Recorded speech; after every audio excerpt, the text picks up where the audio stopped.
I used to think catching my wife cheating was the worst betrayal a man could experience. Then I found out she'd been quietly bleeding our family business dry for years. But it wasn't until months after the divorce, when her sister showed up with a sealed envelope, that I finally learned the most horrifying truth of all. Claire wasn't just unfaithful and dishonest. She was something much darker. My name is Oliver Holbrook. I'm 44 and I own Holbrook Plumbing Services here in Springfield, Missouri. I started the company with my dad, Vernon, when I was barely out of high school. Back then it was just the two of us and an old Ford van that broke down more often than it started. Now we've got 6 trucks, 8 employees, and contracts with half the subdivisions in town. Claire handled the books, I handled the pipes. On paper, it looked like the perfect partnership. That Tuesday began like any other. October in Missouri can be unpredictable, but that day was one of those crisp, clear ones that make you glad your job keeps you outside. I was finishing up at the Riverside development, swapping out water heaters in 3 units, when my phone buzzed. Text from Claire. Working late tonight? Client dinner. Don't wait up. Nothing unusual about that. Claire worked at Morrison Marketing downtown, managing campaigns for local businesses. Lately, she'd been spending a lot of late nights there. Said they'd landed a major retail account that needed constant hand-holding. I trusted her. After 16 years of marriage, why wouldn't I? Still, something nagged at me as I loaded my tools into the truck. Maybe it was how distant she'd been lately, or the way she jumped whenever her phone rang.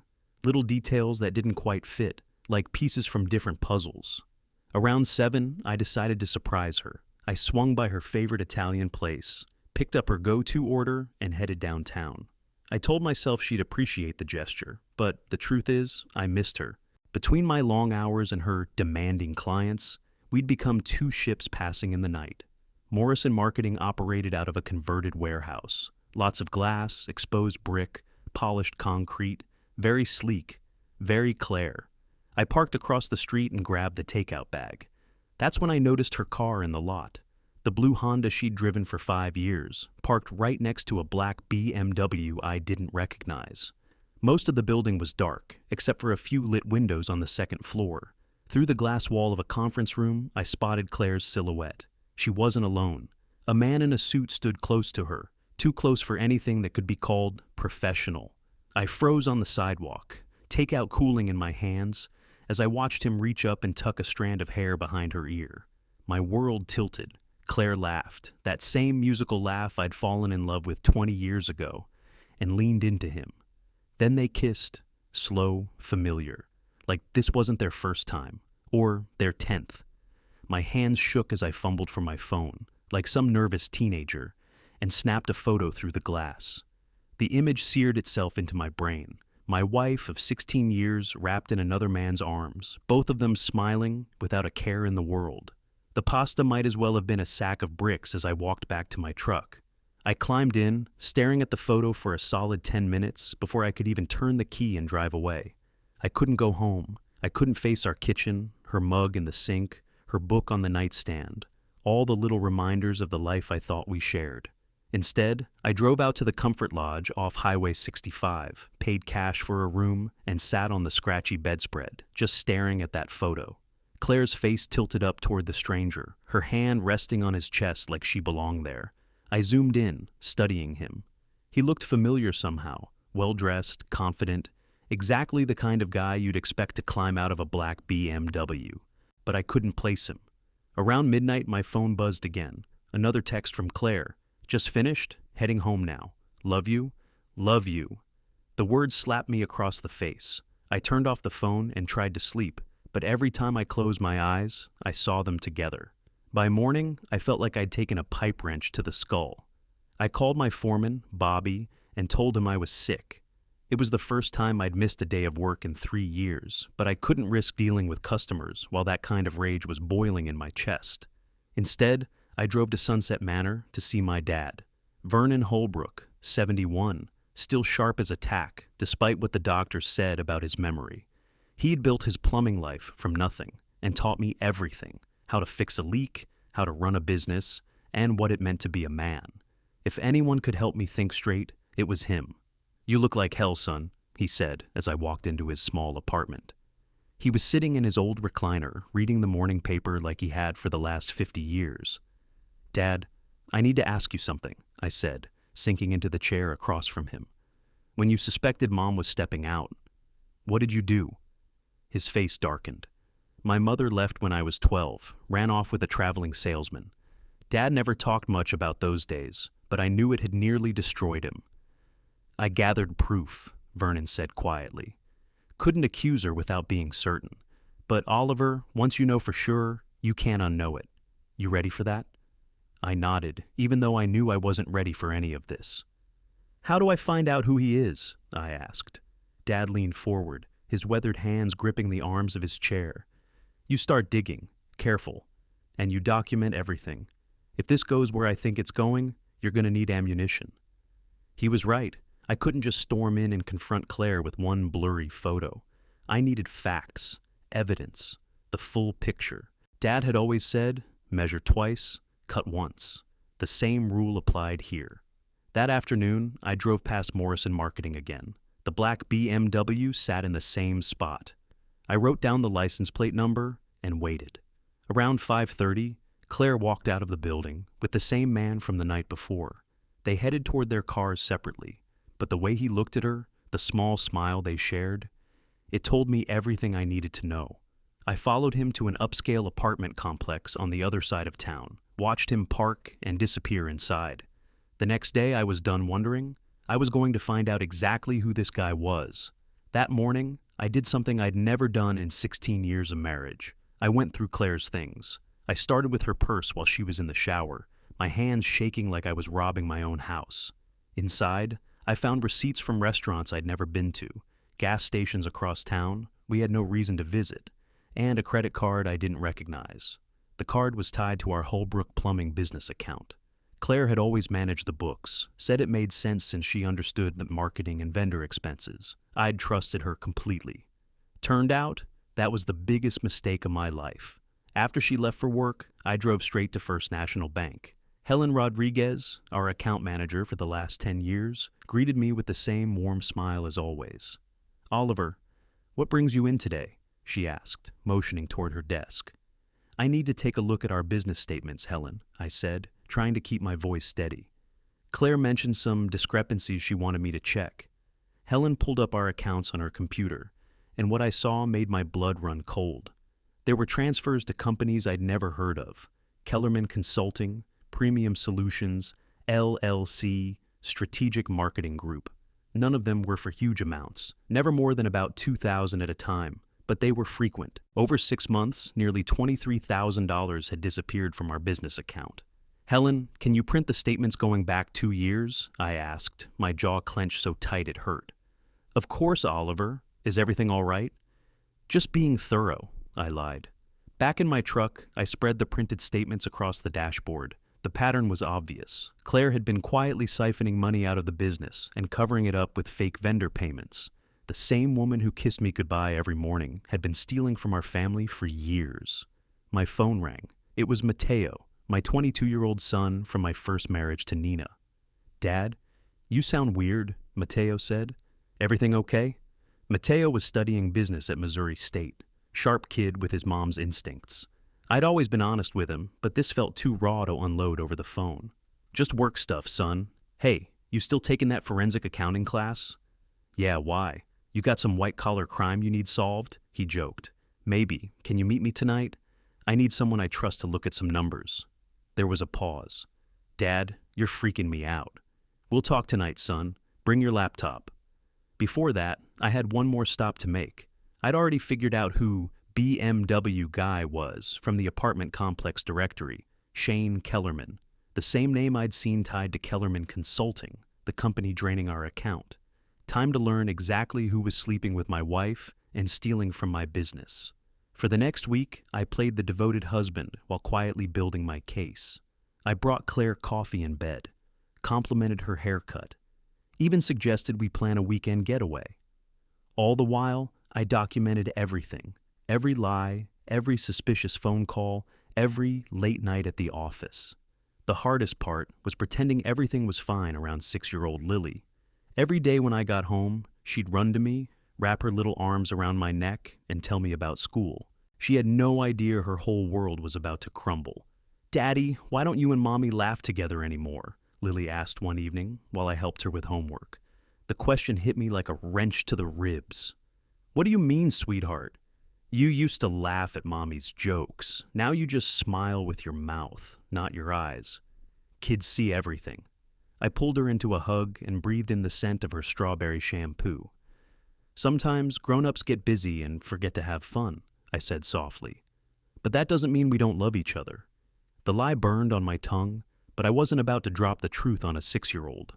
That night, after Lily was asleep, I met Mateo at a 24-hour diner just outside town. He looked worried as I slid a thick manila folder across the table.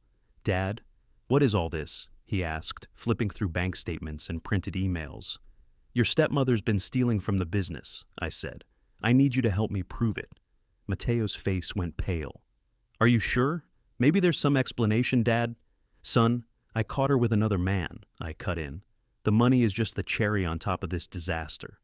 For the next 2 hours, Mateo combed through the numbers with me. That forensic accounting class suddenly became very real. "Dad, this is embezzlement," he said finally. "Clear as day. These vendor payments, I called 3 of the companies, 2 don't exist, and the 3rd has never heard of Holbrook Plumbing. What's my next move, son?" Mateo closed his laptop, his jaw tightening in a way that reminded me of his mother. "You document everything, hire a lawyer, and you take her for everything she's worth," he said quietly. "But Dad, are you ready for this fight?" I thought about Lily, sleeping peacefully in her room, about the business my father and I had built with our bare hands, about 16 years of marriage built on lies. "Son, I've been ready since the moment I saw her in another man's arms," I said. With Mateo's analysis and 2 years' worth of bank statements in hand, I drove to the law office of Patricia Wells, the toughest divorce attorney in Springfield. She'd handled my buddy Rick's nasty split 5 years earlier and had taken his cheating ex to the cleaners. If anyone could steer me through this nightmare, it was her. Pat's office was in a converted Victorian house downtown, all dark wood, creaky floors, and walls lined with serious legal books. She was in her 50s, silver hair pulled back, with the kind of sharp gaze that missed absolutely nothing, the kind of woman who could sniff out weakness from across a courtroom. "Oliver Holbrook," she said, shaking my hand with a grip strong enough to twist pipe. "Rick Torres spoke highly of you. What can I do for you?" I laid it all out, the photo of Claire and Shane, the missing money, Mateo's findings. Pat listened quietly, only occasionally jotting notes on a yellow legal pad. $23,000 in 6 months, she said, scanning the statements. "Oliver, this isn't just adultery. This is felony theft. Your wife could be facing criminal charges." "I don't want to destroy her," I said. "I just want to protect my daughter and my business." Pat leaned back in her chair. "Noble sentiment," she said. "But Claire's already destroyed herself. The real question is how much of your life you're going to let her take down with her." And she was right. Claire had been running a long con, bleeding our business dry while playing the devoted wife at home. The woman who'd kissed Lily goodnight last week was the same one stealing from our daughter's future. "What do I need to do?" I asked Pat. "We need more evidence," she said. "Surveillance photos, financial records, witness testimony. The more ammunition we have, the stronger the settlement we can force. You want to keep your business in custody of Lily? Then we go nuclear." Pat introduced me to a private investigator named Tom Davidson, a former cop who now specialized in infidelity cases. Tom was about my age, soft-spoken, but his eyes looked like they'd seen every ugly secret people could hide. "Shane Kellerman's been on my radar before," Tom said as we sat in his cramped office. "He's got a pattern. Targets married women with access to money, bleeds them dry, then moves on. Your wife isn't his first victim." "How many others?" I asked. "At least 3 that I know of," Tom replied. "One woman lost her house. Another lost her family business. Kellerman's smooth. He knows exactly which buttons to push." The realization hit like ice water. Claire wasn't just cheating. She'd been groomed and used by a professional con artist. For a second, I almost felt bad for her. But that flicker of sympathy died as soon as I remembered Lily asking why Mommy and Daddy didn't laugh together anymore. "Can you get me proof?" I asked. "Give me 2 weeks," Tom said. "I'll get you everything you need." That night, I went home and put on the perfect husband act one more time. I made dinner, helped Lily with her homework, even suggested to Claire that we watch a movie together. She seemed distracted, kept checking her phone, but I just smiled and pretended not to notice. After she went to bed, I sat alone in my workshop, holding a photo of Lily from her first day of kindergarten. My little girl deserved better than this disaster. Whatever it took, I was going to make sure she got it. 2 weeks later, Tom handed me a thick manila envelope that changed everything.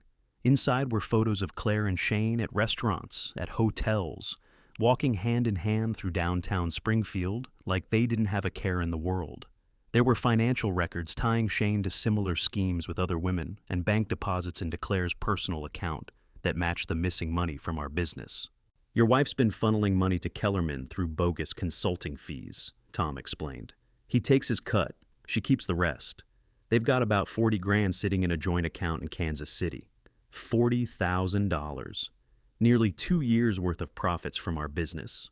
Stolen and hidden while I was working 60-hour weeks just to keep us afloat. Pat went through everything with the precision of a surgeon. Oliver, we've got enough here to own her," she said.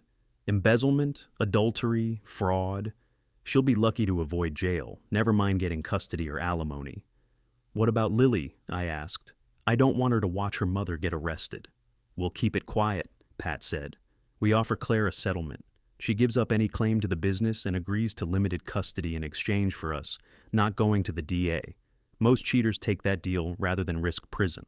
That Friday, I waited until Lily was safely at a sleepover before confronting Claire. She came home around 10, claiming she'd been working late on the Henderson account, the same lies she'd been using for months. "How was work, honey?" I asked, standing in the kitchen with this manila envelope hidden behind my back. "Exhausting," Claire sighed, avoiding my eyes. "This client is so demanding. I might need to work this weekend, too." "Which client would that be, Claire?" I asked calmly. "The Henderson account? Or Shane Kellerman?" The color drained from her face like someone had pulled the plug. Her purse slipped from her hand and spilled across the tile. "Oliver, I can explain." "Explain what?" I pulled out one of Tom's photos, her and Shane kissing outside the downtown Marriott.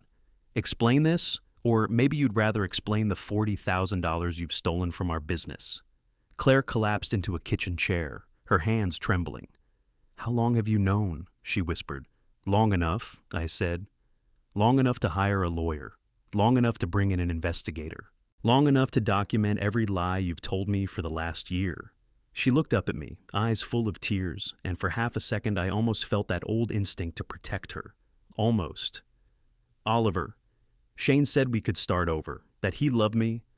"Shane's a con artist, Claire," I cut in. "You're not the first married woman he's scammed, and you won't be the last." The truth hit her like a punch. She folded forward, sobbing into her hands as it finally sank in that she'd been played by a professional. "What happens now?" she asked in a broken voice. I set Pat Wells' business card on the table. "You call my lawyer on Monday," I said. "We're getting divorced, Claire. The only thing you get to decide is whether you cooperate or I press criminal charges for theft." She looked up at me one last time, the woman I'd loved for 16 years, now just a stranger sitting in my kitchen. "What about Lily?" she whispered. "Lily deserves a parent who won't lie to her," I said, heading for the door. "I'll be at my dad's. Don't be here when I get back." 6 months after the divorce was finalized, Lily and I moved into a small 2-bedroom house on the outskirts of Springfield. Nothing fancy, but it was ours. No lies, no secret accounts. Just a dad and his daughter trying to start over. The settlement had hit Claire hard. She'd given up all rights to Holbrook Plumbing, agreed to supervise visitation with Lily every other weekend, and avoided criminal charges only by agreeing to pay restitution. The hardest part wasn't the legal fight or the financial cleanup. It was explaining to a 6-year-old why her mother didn't live with us anymore. "Daddy, did I do something wrong?" Lily asked one night as I tucked her into bed in her new room. Pink walls, her drawings taped up everywhere, stuffed animals arranged just like in the old house. "No, sweetheart," I said softly. "Sometimes grown-ups make bad choices that hurt their families. Some mistakes, Lily," I said. "She'll some mistakes, Lily," I said. "She'll always love you, but she can't live with us anymore." Lily nodded, serious in a way no 6-year-old should ever have to be, then wrapped her arms around my neck. "It's okay, Daddy," she whispered. "We're still a family, just smaller." Out of the mouths of babes, business was actually thriving. Word had gotten out, quietly, about Claire's embezzlement. And somehow, that made customers trust me more.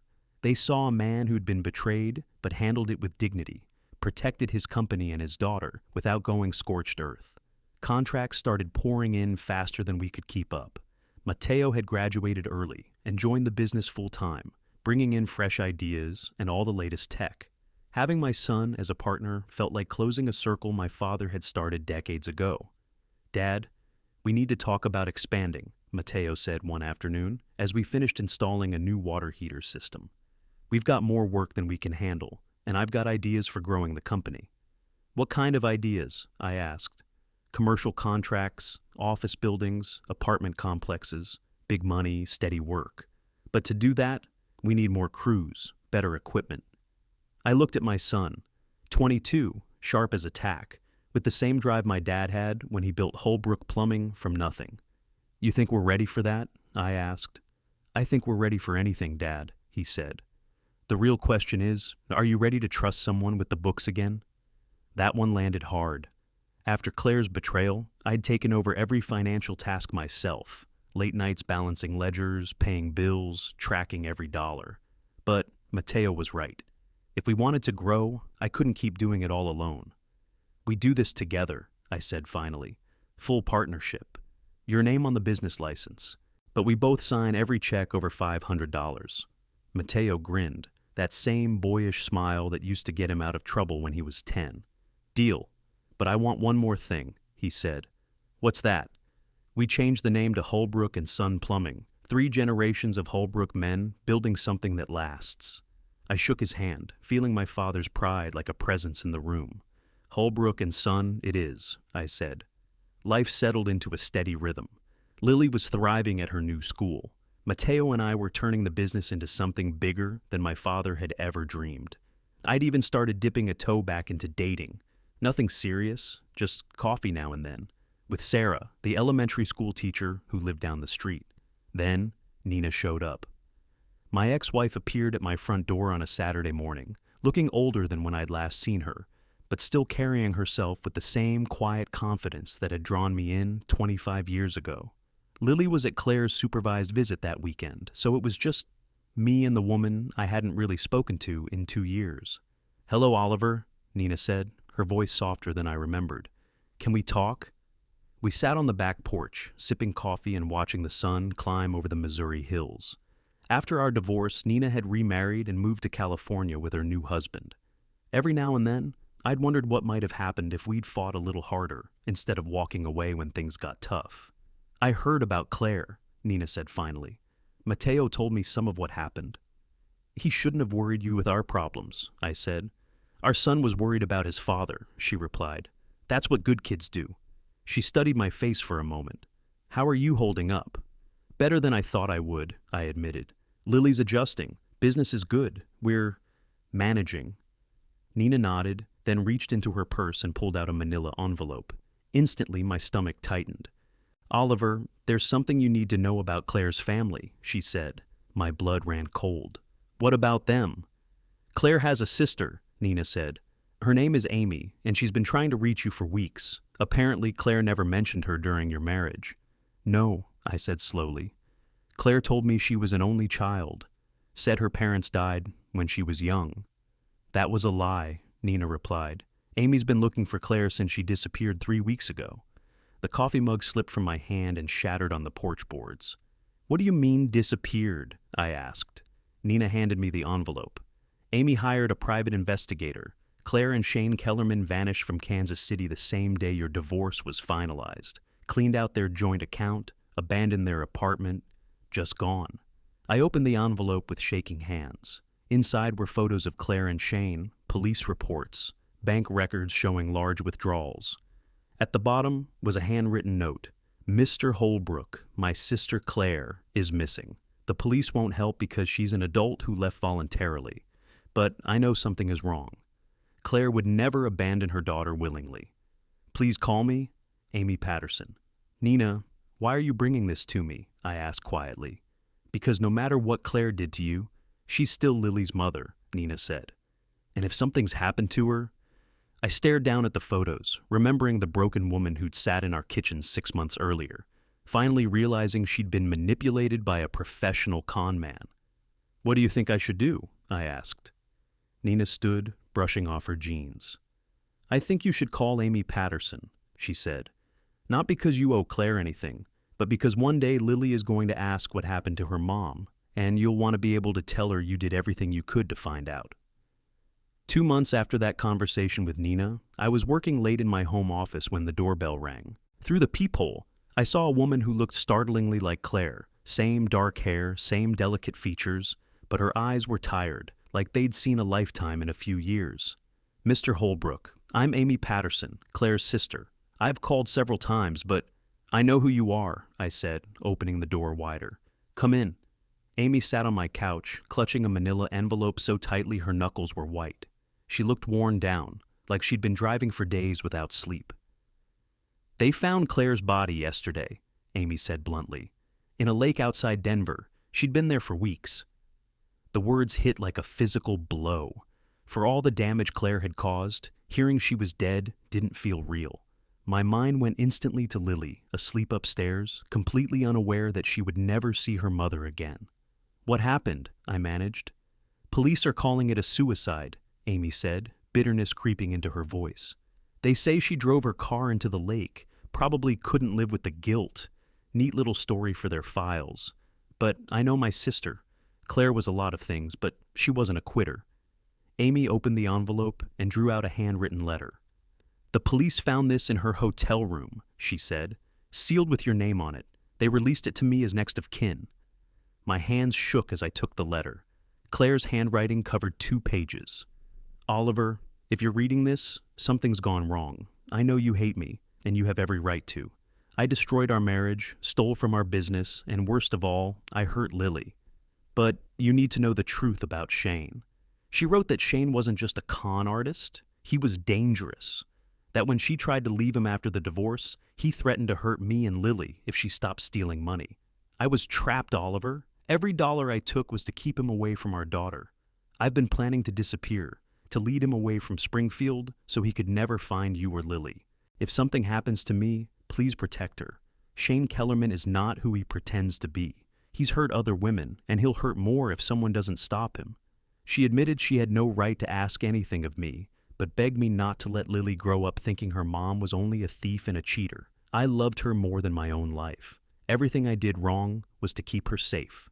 The letter was signed with a shaky C and included screenshots of threatening texts from Shane, photos of bruises on Claire's arms, and bank records showing larger transfers that matched his escalating demands. "Amy, have you shown this to the police?" I asked. "They don't care," she said flatly. "As far as they're concerned, the case is closed. Cheating wife kills herself out of guilt. Nice and tidy." I read the letter again, this time hearing the desperation between the lines. Claire had made unforgivable choices, but in the end, she'd still tried to protect the one thing that mattered, our daughter. "What do you need from me?" I asked. "Help me prove that Shane Kellerman killed my sister," Amy said. "Claire was swimming toward shore when she died, Oliver. The autopsy showed water in her lungs, but also signs she was fighting for her life." I looked over the threatening messages, the documented pattern of abuse, and I made a decision my father would have approved of. "Amy, I'll help you," I said. "Not for Claire, for Lily. One day my daughter's going to ask what happened to her mother, and I want to be able to tell her that Claire died trying to protect her family." 6 months later, they arrested Shane Kellerman at a casino in Las Vegas. He was charged with Claire's murder, along with a laundry list of financial crimes in 3 different states. The evidence Amy and I gathered, combined with testimony from other victims, revealed him for what he really was, a predator who used charm and manipulation to hollow out families from the inside. The trial turned into a media circus, but in the end, justice caught up with him. Kellerman got life without parole for murder, plus 20 years for fraud and extortion. During his testimony, he finally admitted to killing Claire after she threatened to expose him to the FBI. I never told Lily the full story of her mother's death. That's a truth for when she's older. But I did tell her that her mom made some serious mistakes, and also that she died trying to protect us. Sometimes the truth has to be given in pieces, only as much as a child can carry. "Daddy, do you think Mommy can see us from heaven?" Lily asked one evening as we visited Claire's grave. Amy had arranged for Claire to be buried in Springfield, close enough for Lily to visit when she wanted. "I think she can, sweetheart," I said, "and I think she's proud of what a smart, kind little girl you've become." Lily placed a drawing on the headstone, a picture of our family, with a figure above them, wings spread wide. "I drew Mommy as an angel," she explained. "Miss Sarah at school says that's what happens to people who love their families." Life had moved forward in ways I never expected. Sarah, the teacher from down the street, had become a steady presence in our lives. She was patient with Lily, supportive of my partnership with Mateo, and she brought a warmth into the house I hadn't realized I'd been missing. "Dad, are you going to marry Miss Sarah?" Lily asked as we walked back to the car. "Would that be okay with you?" I asked. "I think Mommy would want us to be happy," Lily said, "and Miss Sarah makes good pancakes. Out of the mouths of babes. Holbrook and Son." Plumbing was thriving beyond anything I'd ever dreamed.